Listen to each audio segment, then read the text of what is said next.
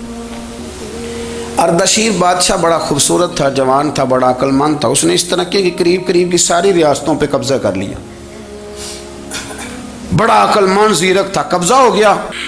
ایک بادشاہ بڑا سخت تھا، اس کے ساتھ جب پنجہ آزمائی ہوئی تو اردشیر کہتا ہے اس پہ میرا قبضہ نہیں ہو رہا تھا، اور جب ہم نے ساری ریاستوں نے مل کے اس پر حملہ کیا تو ایک قلعے کے اندر قلعہ بند ہو گیا۔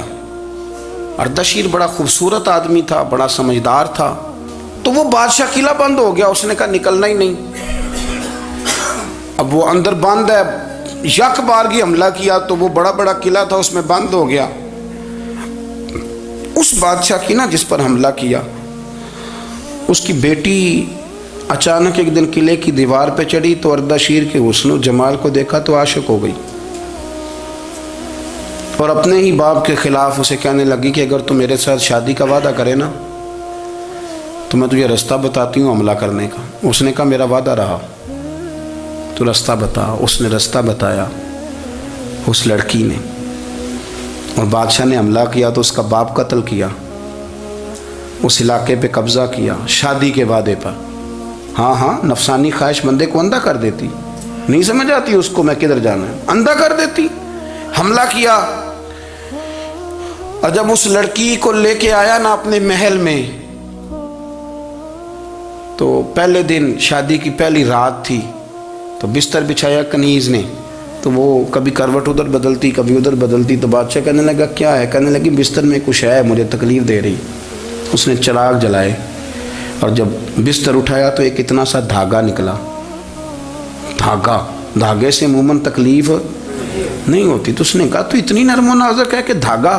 کہنے لگی میرا باپ نا میرے ساتھ اتنا پیار کرتا تھا کہ روز میرا بستر بھی خود بچھاتا تھا، اور اس نے آلہ رکھا ہوا تھا، وہ ناپتا تھا کہ کوئی پایا اونچا نیچا تو نہیں، میری بیٹی کا بھینس سوتے وقت خراب نہ ہو جائے، اور میرے لیے گوشت اور کپڑے بھی خود پسند کر کے لاتا تھا، کھانے پینے کا خود خیال کرتا تھا۔ اردشیر کہنے لگا اچھا وہ اتنا پیار کرتا تھا، اور پھر تو نے اس کے ساتھ کیا کیا؟ کہنے لگا بلاؤ کنیزوں کو بلایا، فرمایا اس کو اٹھاؤ اور جلاد کے پاس لے جاؤ، اسے کہو کہ اس کے بال ایک گھوڑے کے ساتھ باندھے، پیر دوسرے گھوڑے کے ساتھ باندھے، اور ایک گھوڑا ادھر بھگا دے، کدھر بھگا دے۔ یہ جس کے باپ نے اتنا پیار کیا، یہ نفس کی اتنی غلام ہے کہ اس کی وفادار نہیں رہی تو میری وفادار کیسے بنے گی؟ جس نے اتنے نازوں سے پالا کہ دھاگا اسے برداشت نہیں۔ او یارو یاد رکھو، اگر نفس کی غلامی کرو اور بڑے وفاداروں کو چھوڑ کے غلامی کرو تو پھر کہو وفادار مل جائیں۔ کوئی بول ابا لڑا نہ بول بیٹھی، ہم دے خصم ناراض بڑ بولیاں دے، کان سر کھائے تے بلبل ٹھنڈ پائے۔ بڑے فرق نہیں سجنا بولیاں دے، جڑیاں خصماں دی وچ رضا وسن، پاگ جاگ جاندے انہاں گولیاں دے۔ آپ ادلیاں نو سردار پین تکے تے شرما والیاں نو چوٹے ڈولیاں دے۔ اپنے نفس کے پیچھے چلو گے تو یہ تباہی ہے۔ جب ہم نے کسی سے وفا نہیں کی تو یہ کیا امید ہوئی کہ دنیا ہم سے وفا کرے گی؟ اللہ رسول کی مرضی کے مطابق اصول پسند زندگی بنائیں، ایک ایک کر کے اپنی خواہشات سے پیچھے ہٹیں، تھوڑے پہ گزارا کرنا سیکھیں، اپنے نفس کو سمجھائیں۔ ضروری نہیں کہ روٹی ہر وقت مزے کے لیے کھائی جائے، کبھی کمر سیدھی کرنے کے لیے خشک روٹی بھی کھا کے دیکھو، کبھی سادہ کھانا اس پہ بھی اکتفا کرو، کبھی تھوڑا کھا کے اچھے طریقے سے سادے کمرے میں بھی اللہ کو یاد کر کے دیکھو۔ نفس کے پیچھے نہ بھاگیے گا، تباہی کرے گا۔ رب کریم سمجھنے کی توفیق رفیق عطا